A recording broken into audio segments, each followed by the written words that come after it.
തൃശൂരിലെ ധനകാര്യ സ്ഥാപനത്തിൽ നിന്ന് കോടികളുടെ തട്ടിപ്പ് നടത്തിയ കേസിലെ പ്രതി ധന്യ മോഹൻ കീഴടങ്ങി. കൊല്ലം ഈസ്റ്റ് പോലീസ് സ്റ്റേഷനിലാണ് കീഴടങ്ങിയത്. രാജ്കുമാർ ചേരുന്നു.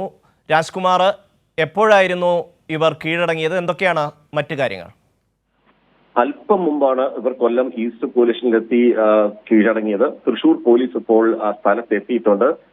എനിക്ക് തോന്നുന്നു അല്പസമയത്തിനകം തൃശൂർ പോലീസ് ഇവരെ ഇവിടെ നിന്ന് അന്വേഷണം കസ്റ്റഡിയിലെടുത്ത് കൊണ്ടുപോകാനാണ് സാധ്യത.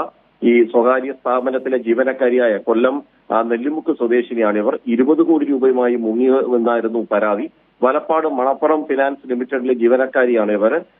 ഈ ധന്യ മോഹൻ ഇവരെ ചുറ്റിപ്പറ്റി മുമ്പും അന്വേഷണം നടന്നിരുന്നു. 18 വർഷമായി സ്ഥാപനത്തിലെ അസിസ്റ്റന്റ് ജനറൽ മാനേജർ ആയിരുന്നു ഇവർ. 2019 മുതൽ വ്യാജ ലോണുകൾ ഉണ്ടാക്കി കമ്പനിയുടെ ഡിജിറ്റൽ പേഴ്സണൽ ലോൺ അക്കൗണ്ടിൽ നിന്നും അച്ഛന്റെയും സഹോദരന്റെയും വിവിധ അക്കൗണ്ടുകളിലേക്ക് പണം ട്രാൻസ്ഫർ ചെയ്താണ് 20 കോടിയോളം രൂപ ഇവർ തട്ടിയെടുത്തുവെന്ന് ഇപ്പോൾ ഈ മണപ്പുറം ഫിനാൻസ് തന്നെ ആരോപിക്കുന്നത്. ഈ പണം കൊണ്ട് ഇവർ ആഡംബര വസ്തുക്കളും സ്ഥലവും വീടും മറ്റും വാങ്ങിയതായും ഇവർ പറയുന്നുണ്ട്. ഇവർ പിടിയിലാകുമെന്ന് മനസ്സിലായതോടെയാണ് ഇവർ ഒളിവിലേക്ക് പോയത്. അതേസമയം പോലീസ് അന്വേഷണം ഊർജിതമാക്കിയതോടെ ഇന്ന് അല്പം മുമ്പ് കൊല്ലം ഈസ്റ്റ് പോലീസിൽ കീഴടങ്ങുകയായിരുന്നു.